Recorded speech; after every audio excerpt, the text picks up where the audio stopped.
इस गाने को मिक्स किया है संगीत मकाम राव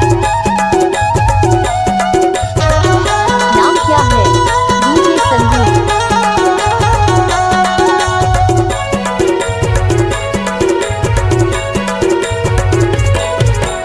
कंचन की काया औचेंद की छाया जने भुला बिराऊ छिन भर की माया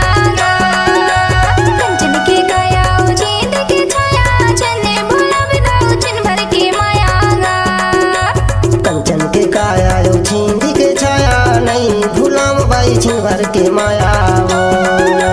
कंचन के काया औचेंद के छाया नहीं भुलाम बाई छिन भर के माया नहीं भुलाम बाई छिन भर के माया नहीं भुलाम बाई छिन भर के माया कंचन के काया औचेंद के छाया नहीं भुलाम बाई छिन भर के माया।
भर के माया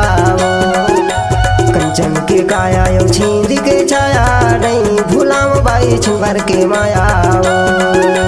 कंचन के काया औचेंद के छाया नहीं भुलाम बाई छिन भर के माया।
छिन भर के माया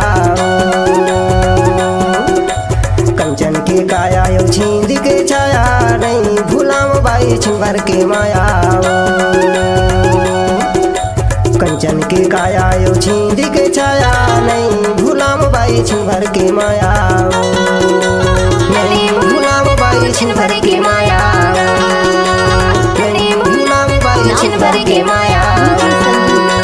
नहीं भुलाम बाई छिन भर के माया गाने को मिक्स किया है संगीत मकाम गाँव भीम लॉटोला।